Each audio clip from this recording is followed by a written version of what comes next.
అందరికీ కూడా శుభాశీస్సులండి. అలాగే 2026 జనవరి నెల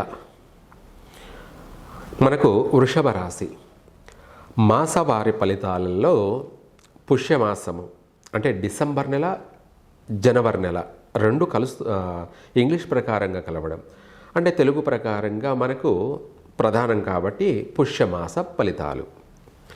ఈ పుష్యమాస ఫలితాలు ఏమిటంటే డిసెంబరు 20వ తారీఖు నుంచి జనవరి 18 వరకు కూడా ఈ యొక్క వృషభ రాశి వారికి ఎలా ఉండబోతుంది. ఈ వృషభ రాశిలో పుట్టిన వారికి ఈ యొక్క 2026 జనవరి నెలలో కొంతమేర కార్యసాధన అంటే వాళ్ళ తలపెట్టిన ప్రతి పని కూడా విజయవంతంగా పూర్తి చేస్తారు. ఏ పని అయినా కూడా అది ఎంతటి కార్యాన్నైనా కూడా అవలీలగా సంపూర్ణంగా కూడా పూర్తి చేయగలుగుతారు. ఈ యొక్క వృషభ రాశి వాళ్ళు ఆర్థిక పరంగా విశేషంగా లాభాల బాటలో పయనిస్తారు. ఆర్థిక పరంగా బాగున్నప్పటికీ ప్రతి కార్యంలో కూడా పట్టుదలతోటి మనోధైర్యంతో చక్కగా విజయవంతంగా జీవితం అనేది సాగిస్తున్నప్పటికీ ఈ రాశి వాళ్ళకి కూడా వృషభ రాశి వాళ్ళకి కూడా కుటుంబ కలహాలు అధికంగా ఉన్నాయి. కారణం ఏమిటి అంటే ఈ యొక్క వృషభ రాశి వాళ్ళకి 2వ ఇంట మిథున రాశిలో గురువు, అలాగే ఇక్కడ వృషభం, మిథునం, కర్కాటకం, సింహం అంటే 4వ స్థానంలో మాతృస్థానంలో కేతువు ఉండడము, కేతుగ్రహం అంటే సింహరాశిలో కేతుగ్రహం ఉండడము, తర్వాత తదుపరి ఇక్కడ 8వ ఇంట ధనుస్సు రాశిలో కుజుడు, బుధుడు, అలాగే సూర్యుడు, అలాగే శుక్రుడు వీళ్ళు కలిసి ఉండడము, తర్వాత తదుపరి మళ్ళీ మారుతున్నారన్నమాట. 9వ ఇంటికి అంటే మకర రాశిలో ఈ గ్రహాలన్నీ కూడా మారుతున్నాయి.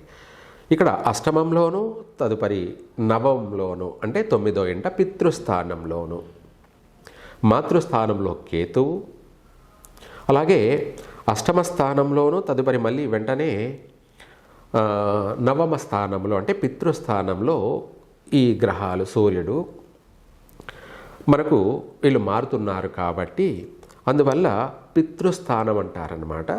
దాని ప్రభావం వల్ల తల్లికి కుటుంబంలో లేదా తండ్రికి కానీ ఏదైనా ఆరోగ్య సమస్యలు ఏర్పడే అవకాశము ఉంది.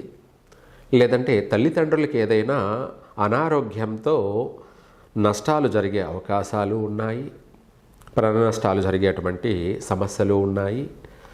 లేదా ప్రమాదరీత్యా కావచ్చు, అనారోగ్యరీత్యా కావచ్చు,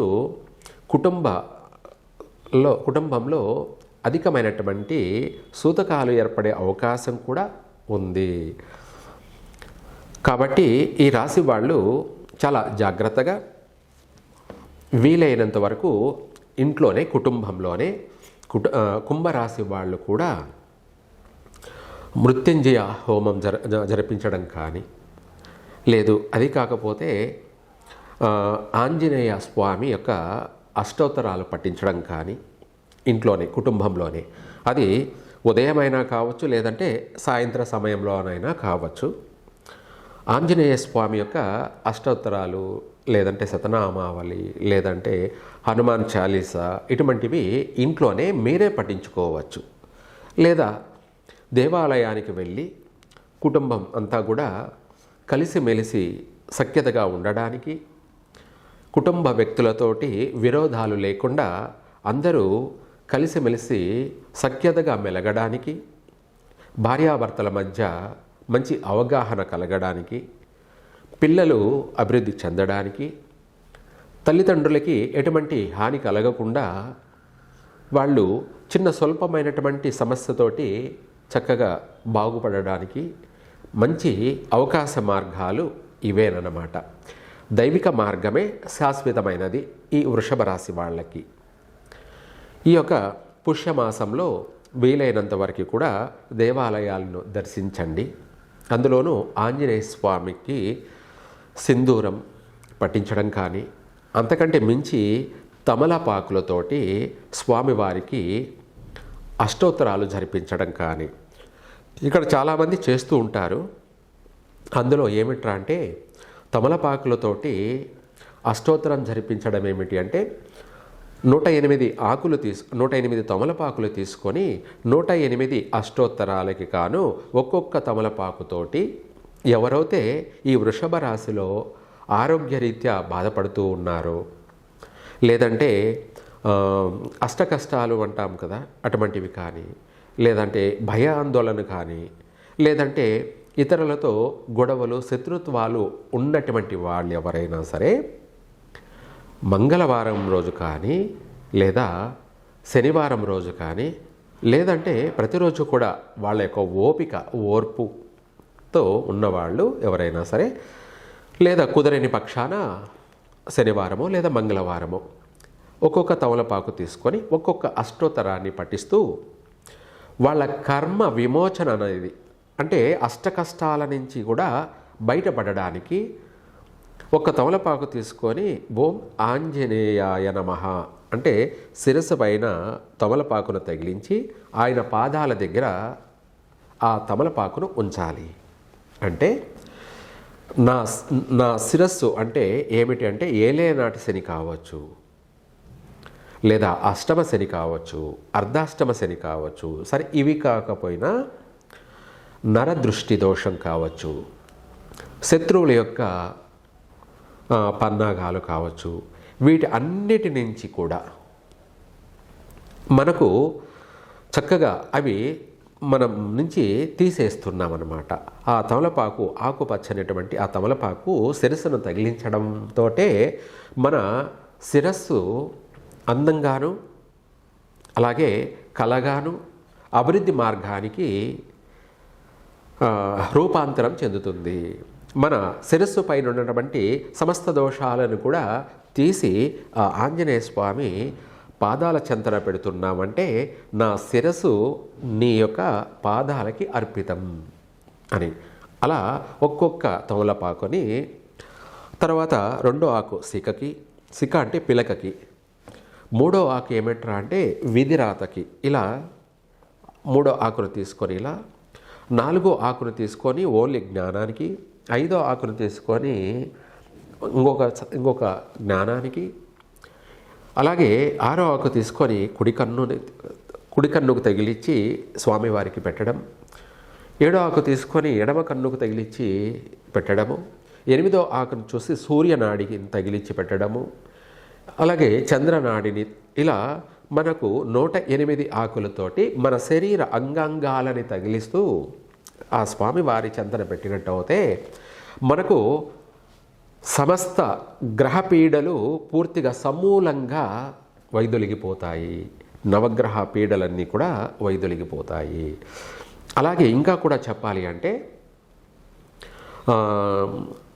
వాక్కు శుద్ధి లేని వాళ్ళు, లేదంటే కఠినంగా మాట్లాడుతున్నటువంటి వాళ్ళు, లేదా బూతులు అనేటివి వస్తూ ఉన్నటువంటి వాళ్ళు, లేదా నోటికి సంబంధించినటువంటి దోషాలతో ఉన్నటువంటి వాళ్ళు తప్పకుండా ఆకును తీసుకొని పై పెదవికి ఒక ఆకు, నోటికి ఒక ఆకు, కింది పెదవికి ఒక ఆకు తగిలించి స్వామివారి పాదాల చెంతన పెట్టడం, తర్వాత కంఠానికి తగిలించి మరో ఆకును స్వామివారికి ఉంచడం.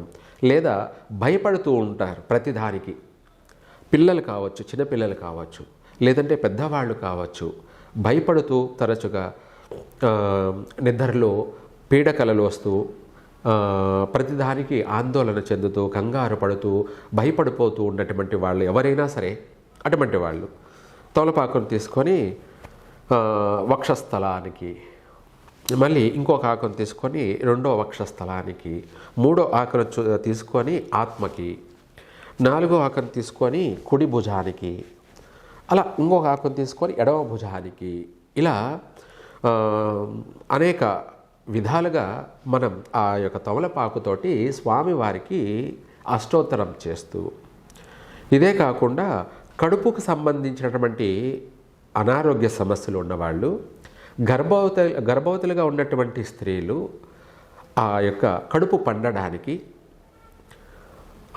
ఎటువంటి మధ్యలో గర్భస్రావం జరగకుండా, అబార్షన్ లాంటివి జరగకుండా చక్కగా పిల్లలు ఆరోగ్యవంతంగా జన్మించడానికి అనేక విధాలుగా ఉపయోగపడుతుంది. అదే తమలపాకుని అష్టోత్తరం పఠిస్తూ నాభికి, పొట్టకి తగిలిచ్చి స్వామివారి చెంతన పెట్టినట్టయితే పుట్టబోయే అటువంటి వాడు ఆ ఆంజనేయ స్వామి అనుగ్రహం వల్ల మంచి బలవంతుడు, ధైర్యవంతుడు, అలాగే ధర్మపరాయణుడు, నీతివంతుడు, జ్ఞానవంతుడు, ఇలా మంచి సంతాన యోగం కలిగే అవకాశం కూడా ఉంటుంది. ఇలా కాళ్ళ నొప్పులు, కీళ్ళ నొప్పులతో బాధపడుతున్నటువంటి వాళ్ళు ఆరోగ్యపరంగా, ఆరోగ్యమే మహాభాగ్యం కాబట్టి ఈ వృషభ రాశి వాళ్ళకి చర్మ వ్యాధులు కూడా అధికంగా ఉన్నాయి కాబట్టి, స్కిన్ ఎలర్జీ, చర్మ వ్యాధులు ఇలాంటి ఇంకా సమస్యలు కూడా ఉన్నాయి కాబట్టి వాటికి సంబంధించి చేతలకి, మోచేతలకి ఆకులు తగిలిస్తూ అష్టోత్తరం పఠిస్తూ ఆంజనేయ స్వామికి సమర్పించడం వల్ల వీరికి సంపూర్ణ ఆరోగ్యము కలుగుతుంది, అలాగే సంపూర్ణ ఆయుష్ కూడా కలుగుతుంది. అందుకు కుటుంబంలో ఎటువంటి సూతకాలు రావు, తల్లిదండ్రులు కూడా క్షేమంగా ఉంటారు. అలాగే ఇంట్లో శత్రుత్వాలు వైదొలిగిపోయి కుటుంబ సభ్యుల మధ్య మిత్రత్వం అనేది కలుగుతూ ఉంటుంది. అంటే ఒకరి పట్ల ఒకరికి ప్రేమ, అలాగే బంధాలు, అనుబంధాలు, ఆప్యాయతలు, అనురాగాలు ఇవన్నీ కూడా రోజు రోజుకి బలపడుతూ ప్రతి కార్యంలోనూ విజయవంతంగా పూర్తి చేయగలుగుతారు, ధైర్యంగా ముందుకు పోగలుగుతూ ఉంటారు. ఈ రాశి వాళ్ళకి ఆర్థిక పరంగా బాగుంది, అలాగే అభివృద్ధి పరంగా కూడా బాగుంది.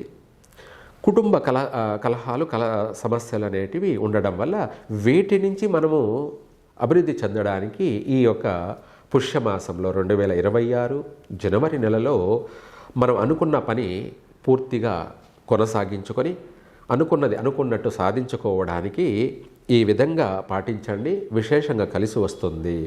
ఇదే కాకుండా ఇక్కడ సింహరాశిలో కేతువు, చంద్రుడు కలవడం, మకర రాశిలో 4 గ్రహాలు కలవడం వల్ల రాబోయేటువంటి ఈ యొక్క జనవరి నెలలో కూడా సముద్రాల్లో స్టీమర్లు మునిగిపోవడం కానీ, సముద్రాల్లో ప్రళయాలు సంభవించడం కానీ, సముద్ర గర్భంలో ప్రమాదాలు అంటే భూకంపాలు సంభవించడం కానీ అధికంగా జరిగే అవకాశం ఉంది. ఇదే కాకుండా మన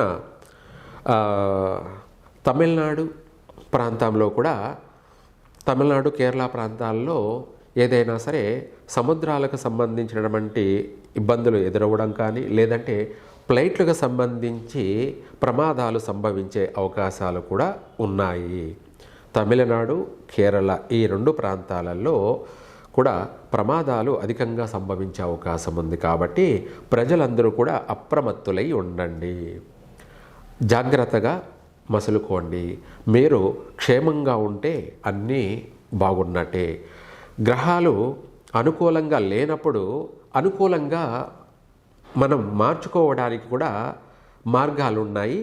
దాన్నే మనం ఆ గ్రహాలను గౌరవించడం, పూజించడం, ఆరాధించడమే మనకు పాజిటివ్, సుఖము, సౌఖ్యము అన్నీ కూడా కలుగుతాయి. అందరికీ కూడా దైవానుగ్రహం కలగాలి అని చెప్పి ఈ వృషభ రాశి వాళ్ళు అన్ని రంగాలలో, కుటుంబంతో కలిసి అన్ని రంగాలలో మనోధైర్యంగా జీవించాలి అని చెప్పేసి నేను ఆ యొక్క మహాగణపతిని కోరుకుంటూ సర్వేజన సుఖినో భవంతు.